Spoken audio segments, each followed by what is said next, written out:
Every artist knows the feeling of excitement when they receive a new commission.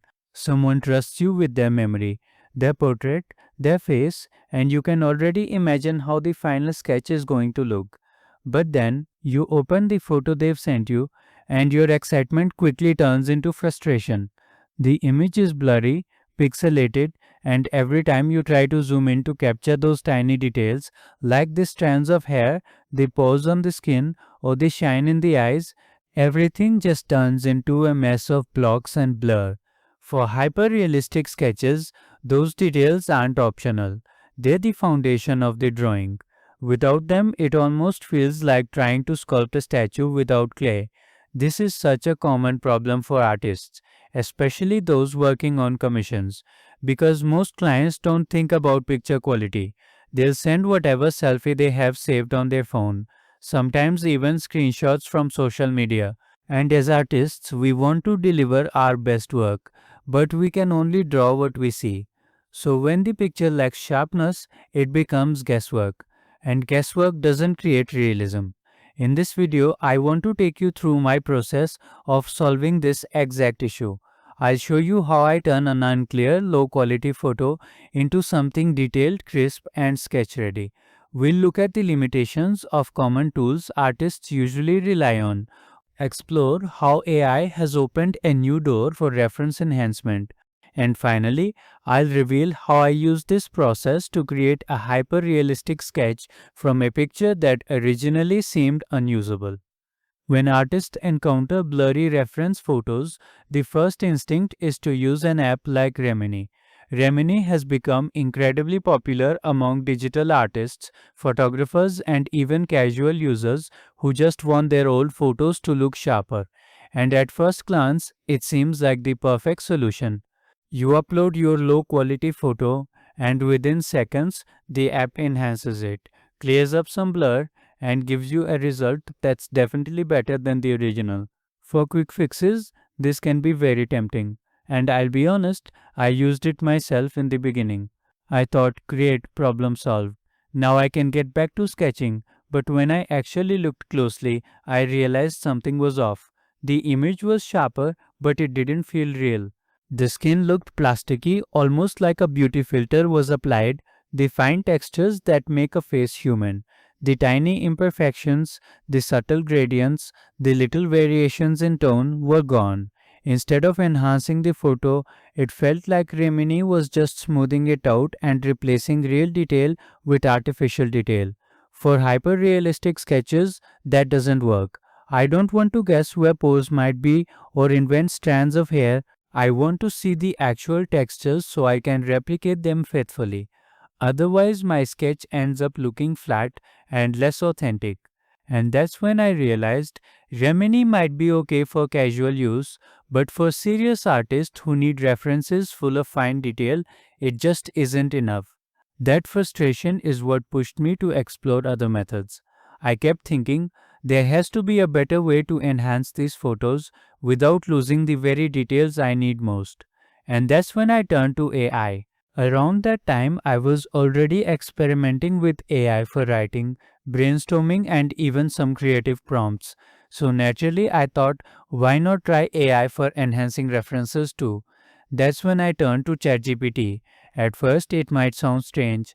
Most people think of ChatGPT as a text-based tool, but with image capabilities, it can actually help transform photos in ways that are more artist-focused than apps like Remini. The first step was to change how I thought about enhancement. Instead of relying on an app's built-in filter, I realized I could describe what I wanted in detail and let AI generate that improved version. That meant I had control over the process. For example, I didn't just say make it clearer. Instead, I got very specific. I wrote a prompt like create a clearly visible skin texture in this picture, and the image should look Ultra HD black and white shot with 35mm lens. Notice how that's not just a request for sharpness, it's a description of the artistic qualities I need in the reference. By guiding the AI this way, I was able to get results that didn't just look artificially smooth, but instead had texture, depth, and realism. The difference was night and day. Suddenly, instead of a flat blurry face, I had something with sharp edges, visible skin texture, and clear light contrasts. And the best part, because I could customize the prompt, I could experiment. If I wanted stronger contrast, I could ask for it. If I needed more focus on a certain area, I could adjust my wording. It felt like having a collaborative assistant who understood the artistic side of enhancement. Now let's break down the workflow step by step. When I get a low quality commission photo, the first thing I do is analyze which parts are most critical for my sketch. Usually for portraits, that means the eyes, nose, lips, and skin texture around the cheeks. These are the areas where realism shows most strongly. Once I know what I need, I upload the photo into ChatGPT and craft my prompt with those priorities in mind. For example, if the hair is important in the sketch, I'll include focus on realistic hair texture. If I want a moody black and white effect, I'll ask for high contrast monochrome with soft blurred background. Think of it like giving instructions to another artist. The more detail you give, the more accurate the result. After generating, I usually compare the output with the original. This step is crucial. I zoom in to check if the AI enhancement introduced anything weird or unnatural.